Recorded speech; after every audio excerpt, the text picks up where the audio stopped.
የትዳር ዓላማው ምንድነው ካልን መዳን ነው። ሌላ ዓላማ የለውም። ትዳር የምናገባው ለመዳን ነው። እስኪ ይሄንን ቃል እስኪ በሉ የምናገባው በሉ እስኪ ለምንድነው? በቀችን እንዳትረሱ። አያችሁ፣ አንድ ሴት ባል የምታገባው ለመዳን ነው። አንድ ባል ሚስት የሚያገባ ለመዳን ነው። ተመልከቱ። ዓላማውን መረዳት ማለት ለመዳን እንደምንጋባ መረዳት አለብን ማለት ነው። ስንፋታ ያ መዳን እንደጎደለ መታወቅ አለበት ነው። ያ መዳን እንደቀረ እናውቃለን ማለት ነው። ሚስትህ ለመዳንህ ወሳኝ ናት እያልኩ ነው ያለ። አየህ፣ ባልሽ ለመዳንሽ ወሳኝ ነው እያልኩ ነው ያለ። ለመዳን ነው ዓላማው ማለት ነው። መንገዱ ግን ሶስት ነው። የትዳር መንገዱ ወደ መዳን የሚወስደን ግን ሶስት ድርጊቶችን ለማድረግ ነው። አንደኛው ከዝሙት ለመጠበቅ ጥሩ የምንድነው? ከዝሙት ስንጠበቅ አይደል? መልካም። ሁለተኛው ዘር መተካት፣ ለመንግስተ ሰማይ የሚበቁ ልጆችን ማፍራት፣ ይሄም የመዳን መንገድ ነው። ሊቀርም ይችላል፣ ይሄ አይታወቅም፣ ምክንያት ያጋጥማል። ስለዚህ ዘር መተካት ዓላማው አይደለም። ለምን? የትዳር ዓላማ ዘር መተካት ቢሆን ኑሮ ዘር ያልተኩ በትዳር የሚኖሩ አሉ። እነዚህ ምን ይሆኑ ነበር? ትዳራቸው ዓላማ የለሽ በተባለ ነበር።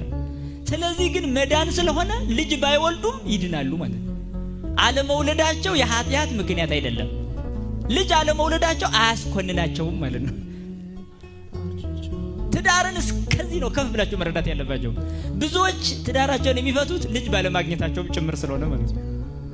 አንዳንዱ በገንዘብ ምክንያት ነው፣ አንዳንዱ በልጅ ምክንያት ነው፣ አንዳንዱ በተለያየ በግሉ አመል ምክንያት ነው። ስለዚህ ለመዳን ዘር መተካት ወሳኝ ግዴታ አይደለም። እኛ አይደለንም፣ ስራው የኛ አይደለም። ባልና ሚስት በምንጣፍ አንድ ይሆናሉ። ዘርን ልጅ ወደ ማድረግ ወይም ሰው የሚያደርግ ግን የሚፈጥር ግን እግዚአብሔር ነው። ስለዚህ ነው ናሁ ውሉድ ጸጋሁ ለእግዚአብሔር፣ እነሆ ልጆች የእግዚአብሔር ስጦታ ናቸው በማለት እግዚአብሔር ይናገራል። ልጅ አልሰጠም ማለት ግን ሰዎቹ አይድኑ ማለት አይደለም። እንዲያውም የወለዱት ልጆቻቸውን በአግባቡ እስካላሳደጉ ድረስ ተጠያቂ ናቸው በልጆቻቸው። እነዚህ ደግሞ ትዳራቸውን አክብረው በመኖራቸው የሚድኑ ናቸው ማለት ነው። ሶስተኛው መረዳዳት የሚባለው ነው። መረዳዳት ማለት ቀላል እንዳይመስለን። አፍአዊ መረዳዳት አለ፣ ውስጣዊ መረዳዳት አለ። አፍአዊው መረዳዳት ማለት በውጭ የሚሰሩ ስራዎች አሉ፣ በቤት ውስጥ የሚሰሩ ስራዎች አሉ። በእነዚህ ተረዳድቶ መኖር ነው። ውስጣዊ መረዳዳት ማለት ግን የሷን ችግር እሱ መሸከም፣ የሱን ችግር እሷ መሸከም። ለምን? አንድ አካል ሆነዋልና ነው። ኦርቶዶክሳዊው ትዳር አንድ አካል መሆን ነው። አንድ አካል መሆን ማለት ደግሞ እንደ አንድ ልብ መካሪ፣ እንደ አንድ ቃል ተናጋሪ ይሆናሉ ማለት ነው። እንደ አንድ ህይወት ነዋሪ ይሆናሉ ማለት ነው። ስለዚህ በዚህ ውስጥ ምን አለ ማለት ነው? ችግርን አለመረዳት የለም ማለት ነው። በቃ የባሏን ችግር የማትረዳ ከሆነች ኦርቶዶክሳዊ ትዳር ምን ሆኗል? ፈርሷል። አብሮ ቢኖሩም እንኳን ፈርሷል። የሚስቱን ችግር የማይረዳ ከሆነ አብሮ ቢኖርም እንኳን ትዳሩን አፍርሷል። መጀመሪያ የምንገባው ወደዚህ ትዳር ቃል ገብተን ነው። በእግዚአብሔር ፊት ቃል ገብተን ሰነፈች፣ ጠቆረች፣ ከሳች፣ መከነች ብዬ ላልተዋት እግዚአብሔር ምስክሬ ነው ብለን ቃል እንገባለን በእግዚአብሔር ፊት። ይህንን ቃል ማፍረስ አይቻልም።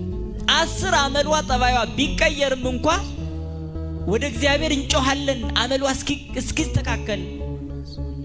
ባል በተመሳሳይ ወደዚህ ሐሳብ ቢገባ ሴት ወደ እግዚአብሔር በመለመን ባሏን ማስተካከል። እስከዚህ ሰማዕትነት ይፈጽማሉ እንጂ እንደዚህ ነው አይረዳኝም እንደዚህ ነው ብሎ ይኸው መፍታት የልጅ ጨዋታ። ከመህንጻ ደቂቅ ሆነ መቅሰፍቶሙ።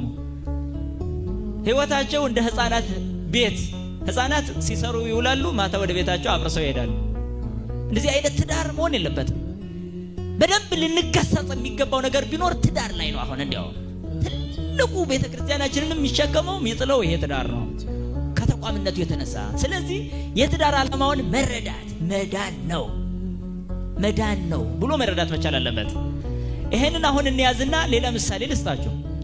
አንድ መነኩሴ ገዳም ገባ። ከእግዚአብሔር ጋር ቃል ገብቶ ቆብ አደረገ፣ መነኮሰ።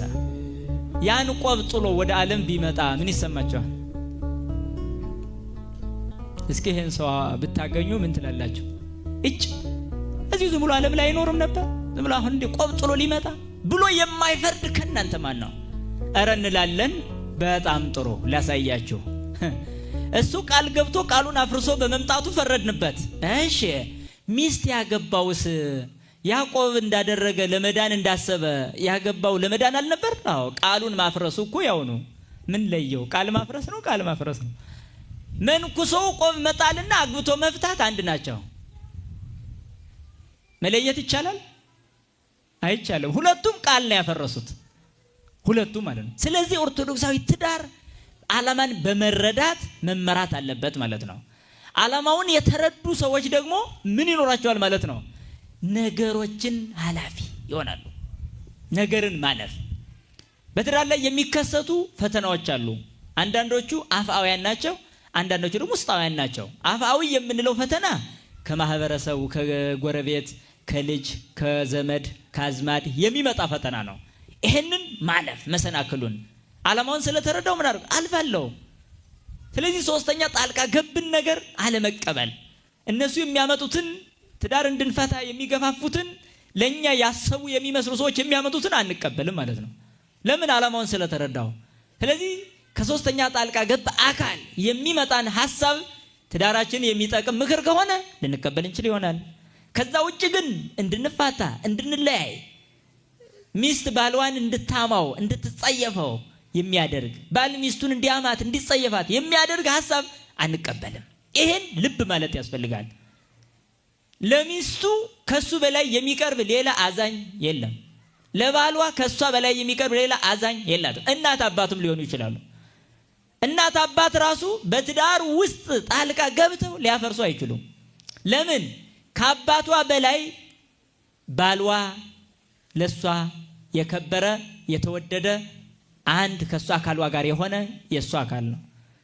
ከእናቱ በላይ ሚስቱ ለእርሱ የከበረ የተወደደች